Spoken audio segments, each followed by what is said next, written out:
কঠিন বর্জ্য ব্যবস্থাপনা ইউনিটের শুভ উদ্বোধন স্বরূপনগরে।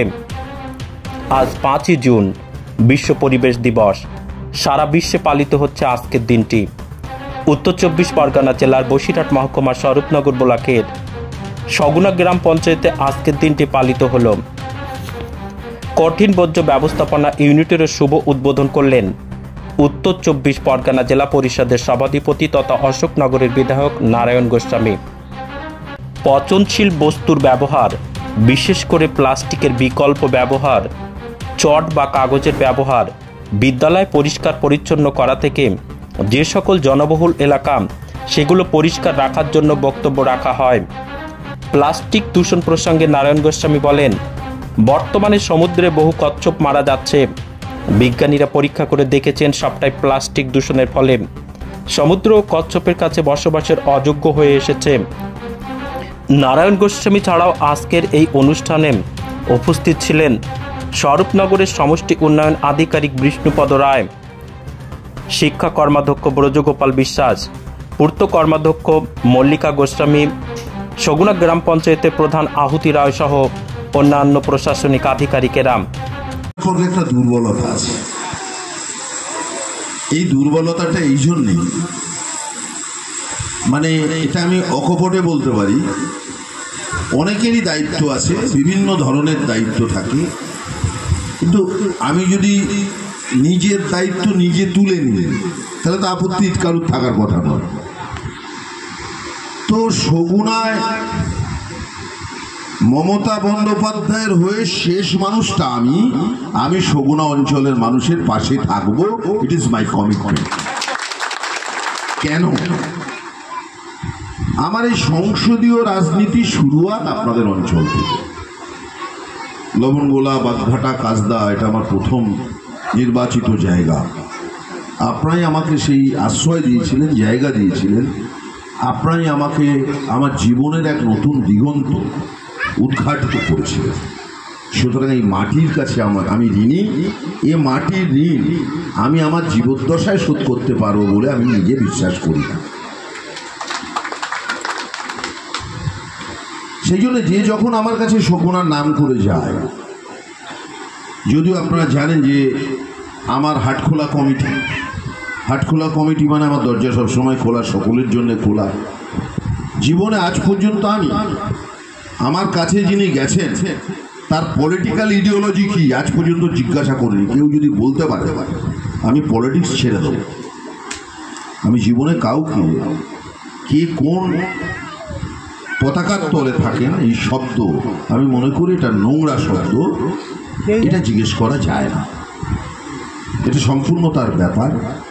বড় পরিষেবা আমাদের স্বরূপনগরে অনেক বিরোধী দলের নেতা আছে, আমি নাম বললে তারা ছোট হবে।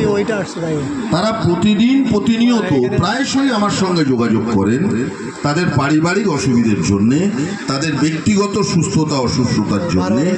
আমি বলি আমি জীবন বাজি রেখে কিন্তু তাদের পাশে দাঁড়ানোর চেষ্টা করি। এই জন্যেই যেটাই মমতা বন্দ্যোপাধ্যায়ের শিক্ষা, যাতে সেটা তারা বুঝতে পারে। এটাই মুখ্যমন্ত্রীর শিক্ষা, সেটা তারা যাতে বুঝতে পারে। তো যাই হোক, পরিবেশের আজকে পরিবেশ দিবস এবং সলিড ওয়েস্ট ম্যানেজমেন্ট সগুনা অঞ্চলে অনেক বড় কাজ। কেন জানেন? আমি আপনাদেরকে একটা ছোট্ট উদাহরণ দিই, বেশি কথা বলবার সময় নয়। এখন দেখবেন সমুদ্রের ধারে গিয়ে যে বড় বড় কচ্ছপ বা কাঁঠা মরে উল্টে পচে পড়ে রয়েছে।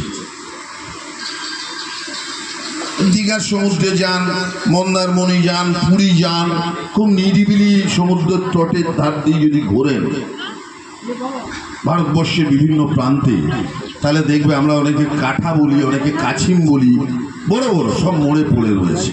What is the reason? কারণ কি না, কারণ সমুদ্রের তলায় যেখানে কাদা থাকার কথা সেখানে 7 মিলিমিটার প্লাস্টিক জমে গেছে। 7 মিলিমিটার প্লাস্টিক জমে গেছে। কি করে? আরে সমুদ্রের তলায় প্লাস্টিক গেল কি করে? কি অবাক ব্যাপার। জাহাজে করে কেউ ফেলে দিয়ে গেল নাকি? না, সমস্ত জলের শেষ পরিণতি হচ্ছে সাগর, সমুদ্র। খানার জল, ডোবার জল, বিলের জল, নদীর জল, বড় নদী, ছোট নদী, খাল, বিল। উত্তর দিকে হিমালয় পাহাড়, দক্ষিণে বঙ্গোপসাগর। এদিকে উঁচু, এদিকে নিচু। সিম্পল। সুতরাং জলের নিয়ম কি? নিচের দিকে যাবে, জল নিচের দিকে যাবে। ওই জল প্লাস্টিক বয়ে নিয়ে যাচ্ছে, জাহাজ ফেলছে। আর এই প্লাস্টিক কোথা থেকে আসছে? আপনি আমি খাচ্ছি, ফেলে দিচ্ছি। খাও, জলে ভাসতে ভাসতে সমুদ্র। তাহলে কচ্ছপ মরছে কেন? না, ও কাদা না পেয়ে ও ওপরে যা পাচ্ছে তাই খাচ্ছে। আপনি যদি প্লাস্টিক খান, গরু বা ছাগল যদি প্লাস্টিক খায়, 7 দিন আপনি গরু ছাগলের কথা বলি, আপনি ছাগলকে কাঁঠাল পাতা না দিয়ে আপনি প্লাস্টিক খাওয়ান, 7 দিন পরে ও মারা যাবেই যাবে। কারণ ওর পরিপাক যন্ত্র স্টপ হবে, ওর রেচন প্রক্রিয়া বন্ধ হয়ে যাবে। ওর রেচন প্রক্রিয়া বন্ধ হয়ে যাবে। রেচন প্রক্রিয়া বন্ধ হয়ে গেলে তো এমনি মরে গেল। আমরা বলি কি, পেট ফেপি মরে গেছে। এখন তার জন্য কিন্তু বায়ো ব্যাগ বেরিয়েছে, ভুট্টা দিয়ে তৈরি হয়, ক্যারি ব্যাগের মতোই দেখতে, দাম হয়তো একটু বেশি। ওটা আপনি ব্রেকফাস্টও করতে পারেন, সকালে রুটি না খেয়ে আপনি 10টা ক্যারি ব্যাগ, বায়ো ব্যাগও খেয়ে নিতে পারেন, ডকডক করে জল। মানে ওটা তো ভুট্টা। এই জন্যে পরিবেশ দিবসে আজকের এই কথাটা বলাটা আমাদের জরুরি, যে পরিবেশের সম্পর্কে সচেতন থাকতে হবে। ক্যান্সার রোগের প্রাদুর্ভাব 3 দিন বাড়ছে। Cancer no answer. Lakh crore টাকার মালিক আপনি হতে পারেন, কিন্তু ক্যান্সার সারাতে পারছেন না। কারণ কি? প্লাস্টিকের ব্যবহার। আমরা যত সভ্য হচ্ছি তত যেন বোকা হয়ে যাচ্ছে। এখন প্লাস্টিক ব্যবহার করাটা আমি যে অতি আধুনিক এটা প্রমাণ বহন করে চলছে, যে আমি আল্ট্রা মডার্ন। আমি কিন্তু কাঁচের গ্লাস আর জল খাই না, মিনারেল ওয়াটার প্লাস্টিকের বোতলে। এগুলো বর্জন এবং আমাদের অভ্যেস বানানো। এটার কাজ কি না? আপনি এতদিন কি করতেন? আমাদের বাড়িতে যে হয় না, ওই আপনার মারা যে সমস্ত সবজি টবজি কাটে, খোসা বা সারাদিনের ময়লা, আমরা গ্রামের বাড়িতে কি করি? নিয়ে দূর করে হয় বাড়ির পিছনে আদারে, না হলে সামনে যদি ড্রেন থাকে তাতে ফেলে দিই। এর আর কি দাম আছে? ঠিকই, এটা তো আর কোনো রিসাইকেলিং ইউটিলাইজ করা যাবে না, ফেলে দিই। ফেলে দিলে কি হয়? ড্রেন গেল বন্ধ হয়ে, ড্রেন বুঝে গেল, জল দাঁড়িয়ে গেল, জল দাঁড়িয়ে গেল, মশা ডিম পারলো, মশা ডিম পারলো। এই মশা আমাদের বাড়ি আসবি না, মশা আমাদের বাড়ি আসবি না। মশা শুনবে মা, যার বাড়ি যাবে তার বাড়ি ঢুকবে। এবং আমাদের বোধোদয় হয় বর্ষাকালে, যখন বাড়ির সামনে জল আটকে যায় তখন মনে হয় ড্রেনটা একটু মোটা করলেই ভালো হতো, একটু চওড়া করলে ভালো হতো। তো বর্ষা যেই চলে যায় তখন আমাদের মনে হয় উঠোনটা একটু বড় হলে ভালো হতো, ড্রেন একটু ছোট হলে খারাপ হতো না। বর্ষাকালে আমাদের বোধোদয় হয় ড্রেনেজ সিস্টেম ভালো রাখতে হবে, যেখানে জল স্রোতের ন্যায় প্রবাহিত হবে। তা না হলে স্থির জলে মশার জন্মায়। যে জলে স্রোত থাকে মশা সেখানে ডিম পাড়তে পারে না। কত রকমের রোগের প্রাদুর্ভাব। করোনা আবার ঢুকেছে, আমাদেরকে সতর্ক থাকতে হবে, ভয়ের কোনো কারণ নেই। তো ডেঙ্গু থেকে পরিত্রাণ পাওয়ার উপায় হচ্ছে ড্রেনকে পরিষ্কার রাখা, বাড়ির বর্জ্যকে, এখানে ইকার আছে, তারা বাড়ি বাড়ি যাবে বাঁশি নিয়ে করে বাজাবে। আপনার বাড়ির যে সমস্ত পচনশীল বা অপচনশীল দুটো আলাদা জায়গায় রেখে তাদের কাছে আপনাকে দিতে হবে, একদিনে হবে। আচ্ছা, এই এখন মাঠে কেউ পায়খানা করে? তুই কেন উত্তর দিচ্ছি? ওনাদের করে মা?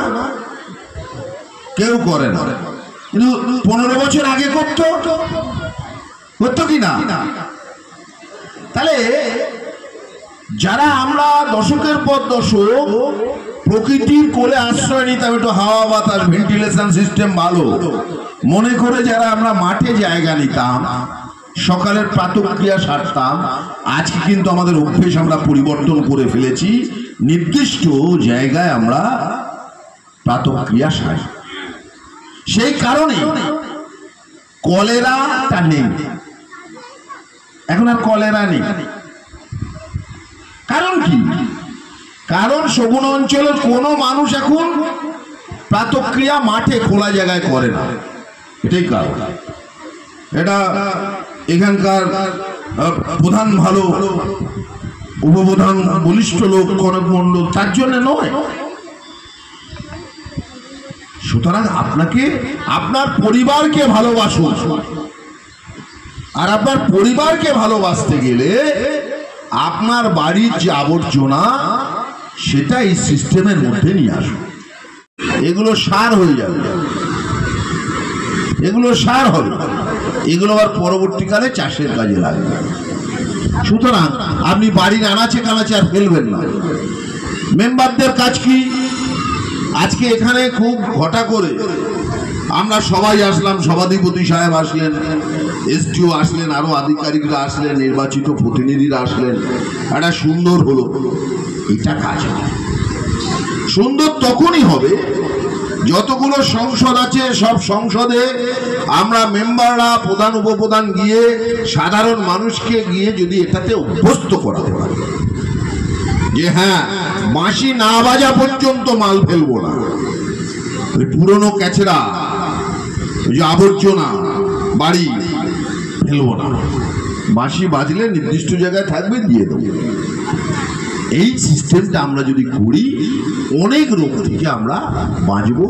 এবং আবারও আপনাদেরকে বলি, প্লাস্টিক যত কম ব্যবহার করতে পারে এটা ক্যান্সার রোগের পক্ষে খুব সুবিধে হবে যদি আমরা প্লাস্টিক বর্জন করতে পারি। পঞ্চায়েত করেছে, এটা বড় ভালো উদ্যোগ, এবং আমি বিডিও সাহেবকে বলবো যে সব পঞ্চায়েতেই যাতে হয় এটা দেখবার জন্য। কারণ আমাদের স্বরূপনগরও কিন্তু বিশেষত আপনাদের সগুনা তেপুল মিঠাপুর চারঘাট নদীর এপারে 3টে অঞ্চলই ফ্লাড প্রন এরিয়া, বন্যা কবলিত এরিয়া, যার জন্য মাননীয় মুখ্যমন্ত্রী মমতা বন্দ্যোপাধ্যায় নদী সংস্কারে নতুনভাবে হাত দিয়েছেন। আমরা জেলা পরিষদের উদ্যোগে সেই কাজ অলরেডি শুরু করেছি তেঁতুলিয়া থেকে। কিন্তু পাশাপাশি সরকার সব করে দেবে। সরকার কি মানুষের মতামত নিয়ে একটা নির্দিষ্ট বোর্ড, তার নাম সরকার, অর্থাৎ সেই সরকারের শরিক আপনিও, আপনার মতামতের সঙ্গে যুক্ত আছে। সুতরাং you are the part of the government, you also part of the government, আপনিও সরকারের একটা অংশ। সুতরাং আপনাকেও নাগরিক এবং সামাজিক দায়িত্ব পালন করতে হবে ব্যক্তিগত পারিবারিক পরিসর। আমরা যেগুলো বলছি সেগুলো আপনাকে শুনতে হবে। সবাই যে বোঝেন তা নয়, আর এটা আমি বলছি মানে আমি সব বুঝে গেছি তাও কিন্তু না। যারা বিশেষজ্ঞ, যারা পড়াশুনো করছেন এর উপরে, তাদের গবেষণার লব্ধ ফল আমার মুখ দিয়ে বেরোচ্ছে। আমি থরি না পড়াশুনো করেছি অতদূর, তাদের গবেষণার কথা বলছি যে এই করলে আপনি ভালো থাকবেন। আবারও বলি, যারা আছেন বাড়িতে অনেক সময় বলে, দেখবেন আমাদের ওই ভিআরপি ভিসিটি টিম যায়, তারা গিয়ে মালসা উবুর করে দেয়, কচু গাছ কেটে দেয়। জল জমতে দেবেন না, নিজে লক্ষ্য রাখবেন। ওই মশা কচু গাছে জল দাঁড়িয়ে যেতে হয়, কিন্তু জল দেখুন আমি একটা আইডিয়া বলি। আজ থেকে 15-20 বছর আগে আমরা জল কি করতাম, টিউবওয়েলের রাস্তার ধারে চাম দিয়ে 2 হাত দিয়ে জল খেতাম না 15-20 বছর আগে। এখন কিন্তু আমরা আগে জলের মতোই ছিল, জলের আবার দাম রাস্তার ধারে বিনা পয়সায় সরকারি কল খাও। কিন্তু এখন চায়ের দোকানে গিয়ে লোকে চা খায়, জল খায় না। দরকার হলে বলে 1 বোতল জল এই 10 টাকা দে, ওই দে। জল সম্পর্কে চেতনা বৃদ্ধি পেয়েছে, সেই জন্যে কলেরা কমে গেছে, এটা কারণ।